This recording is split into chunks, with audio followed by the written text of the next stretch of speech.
प्यारे विद्यार्थियों, स्वागत है एक बार फिर से आपका आपके अपनी क्लास प्यासी क्लासेस में। इस वीडियो में हम कक्षा 11वीं गणित विषय के पेपर का हल जानेंगे। उम्मीद है कि आपका पेपर बहुत अच्छा गया होगा, क्योंकि हमने जितने प्रश्न बताए थे पूरे के पूरे आ गए हैं। तो आपका कैसा पेपर गया कमेंट करके ज़रूर बताइएगा, और आगे भी वीडियो मिलते रहें आपको। कक्षा 12वीं में जाएंगे, हमारी शुभकामनाएं हैं। तो सब्सक्राइब कर लीजिएगा और इस वीडियो को अपने दोस्तों तक शेयर भी कीजिएगा। चलिए जानते हैं, सबसे पहले देखते हैं सही विकल्प। तो सही विकल्प में देखिए, पहले में लिखा है समुच्चय बी उपसमुच्चय है ए का, तो ए सर्वनिष्ठ बी बराबर क्या होगा, यानी बी ए के अंदर है।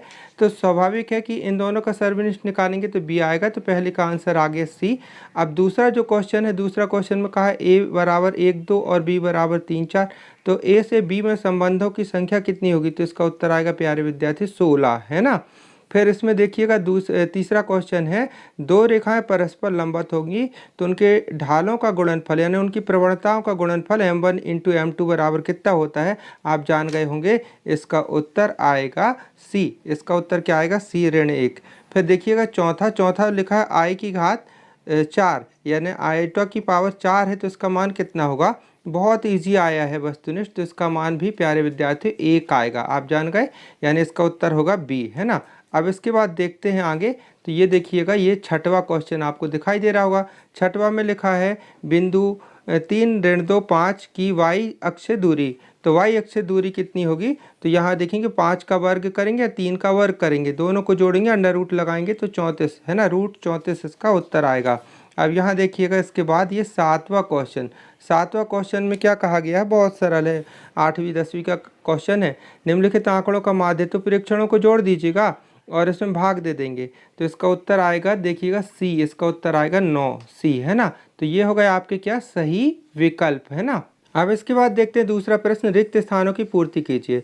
तो लिखा है x समुच्चय बराबर 1 3 5 और y समुच्चय बराबर 1 2 3। तो सर्वनिष्ठ निकालना, यानी जो दोनों में कॉमन हो, सीधी सी बात है। तो 1 और 3, है ना, तो इसका सर्वनिष्ठ हो गया। अब दूसरा देखते हैं। तो दूसरा यहाँ पर लिखा है इसकी संयुग्मी निकालना, है ना, ऋण 2 ऋण आई इसकी संयुग्मी। तो जब संयुग्मी निकालते हैं तो अधिकल्पित वाले भाग का चिन्ह बदल जाता है, यानी यहाँ माइनस है तो यहाँ पर क्या आ जाएगा प्लस, बाकी सब सेम रहता है, ठीक है। अब इसके बाद देखते हैं तीसरा, कहा गया है ये जो दिया है, तो ये रैखिक क्या है, तो समीका है ना, कॉमन है। देखा होगा आपने कि जितने प्रश्न हमने बताए सब आए हैं। अब ये देखिएगा, इसके प्रसार में चौथा देखिएगा a प्लस बी की घात n के प्रसार में कुल पदों की संख्या n प्लस 1 होगी। अब इसके बाद देखिएगा ये पाँचवा क्वेश्चन 12 5 8 की y तल से दूरी कितनी होगी, तो 8 होगी, है ना। कितना सरल क्वेश्चन पेपर आया था। फिर देखिएगा यहाँ पर छठवा, इसमें क्या करना पड़ेगा, पहले मध्यिका निकालना है, तो इनको आरोही अवरोही क्रम में जमा लीजिए। फिर इसमें पदों की संख्या कितनी है, देखिएगा 1 2 3 4 5 6 7 8 9 10 11, यानी विषम है, तो सूत्र लगेगा n प्लस 1/2। तो उसके हिसाब से मध्यिका आएगा इसकी 9, है ना। तो इसमें क्या कहा गया है, इसका अवकलन निकालना है, पहले dy dx कीजिएगा, फिर जो उसका dy dx आएगा उसमें x इक्वल टू 0 रखेंगे, तो फाइनल आंसर क्या आएगा 3। तो ये आपके हो गए क्या, रिक्त स्थान की पूर्ति कीजिए। प्यारे विद्यार्थी देखते हैं प्रश्न तीसरा, सही जोड़ी। तो यहाँ पर स्तंभ ए है, स्तंभ बी है ना, इनको मैच करके उत्तर लिखना है, तो हमने सही उत्तर यहाँ लिख दिए हैं। तो पहला जो लिखा हुआ है, पहले का उत्तर आएगा, है ना, फार्मूला ही है, पहले का उत्तर आएगा ई नंबर में जो दिया है ये वाला, ये ठीक है, यानी क्या आएगा cos थीटा, है ना, cos 3 थीटा। फिर ये सूत्र ही होता है इसका tan 2a, ठीक है। फिर इसका कितना हो जाएगा, इसका ये भी सूत्र होता है sin 2a, है ना, इसका उत्तर हो जाएगा sin 2a। और 1 - 2 sin square a cos 2a सूत्र ही होता है। और इसका जो ये निकालेंगे 5c2 संचय का है, तो इसका आंसर आएगा 10। और यहाँ पर 5 फैक्टोरियल 5 फैक्टोरियल 5, इसका मान आएगा 120। प्यारे विद्यार्थी, उम्मीद है कि इतने तो सही होंगे, और कमेंट करके बताइएगा। मैं 12th की क्लास शुरू करूँगा फिजिक्स और मैथ्स, तो आप लोग पढ़ने के इच्छुक हैं। अब देखिएगा यहाँ पर, यहाँ एक शब्द एक वाक्य में उत्तर लिखने का, है ना। तो प्यारे विद्यार्थियों से बहुत सरल है, इसको क्या करना है, सम्मिलन सर्वनिष्ठ संघ ज्ञात करना है, यूनियन। तो सीधा से दोनों मिला करके मिक्स करके लिख दीजिए। एक अवयव 2 बार आता है तो उसको एक ही बार लिखा करते हैं, ठीक है। इसके बाद है यहाँ पर देखिएगा, इसमें फलन दिया है, फलन कितना दिया है 2x - 5 द्वारा परिभाषित है। तो f -3 का मान ज्ञात करना, कुछ नहीं करना है, एक्स की जहाँ पर है ना एक्स की वैल्यू रख देना है -3 है ना, तो 3 दूनी 6 और यहाँ पर -5 दोनों -6 -5 इक्वल टू हो जाएगा -11। इसका आंसर हो गया। अब देखिएगा यहाँ पर ये सवाल बस थोड़ी सा अच्छा, मतलब मैं बोलूँगा कि अच्छा है, थोड़ी सी दिमाग लगाने वाला है, फार्मूला बेस्ड। प्रवणता कितनी है, इसकी प्रवणता है ऋण 4 और कौन से बिंदु से जा रही है, ऋण 2 और 3 से।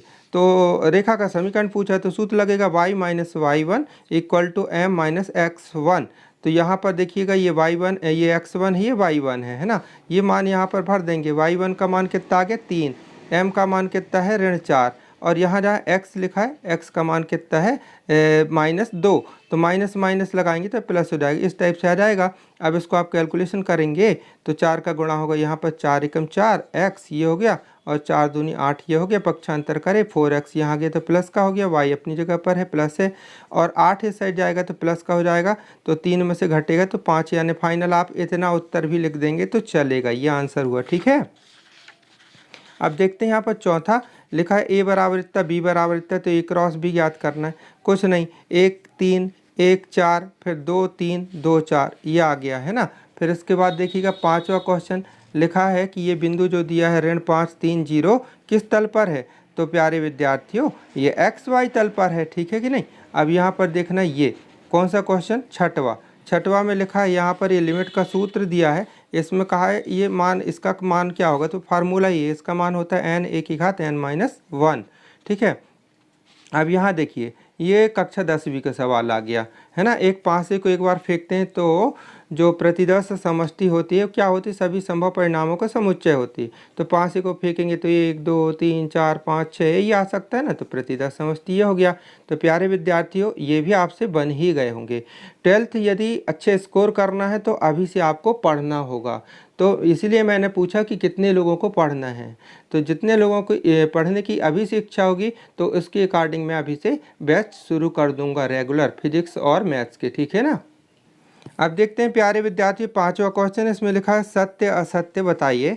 तो ये भी आपकी कक्षा 10वीं स्तर का सवाल है। किसी घटना के घटित होने की प्रायिकता इतनी है तो न घटित होने की याद कीजिए। तो आपने पढ़ा होगा P + Q = 1 होता है, तो उस वाले फार्मूला से इसको निकाल देंगे तो ये इतना ही आएगा है ना, घटित होने की प्रायिकता। यानी पहला कथन सत्य है, ठीक है।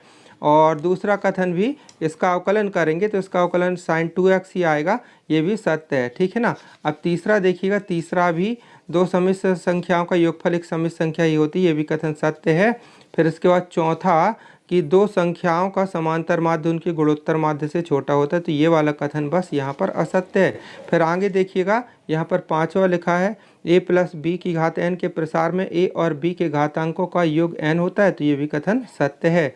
फिर इसके बाद ये देखिएगा छठवा क्वेश्चन, छठवा इसका जो दिया है एक असमीका के दोनों पक्षों में समान संख्या को जोड़ा या घटाया जा सकता है, कथन सत्य है।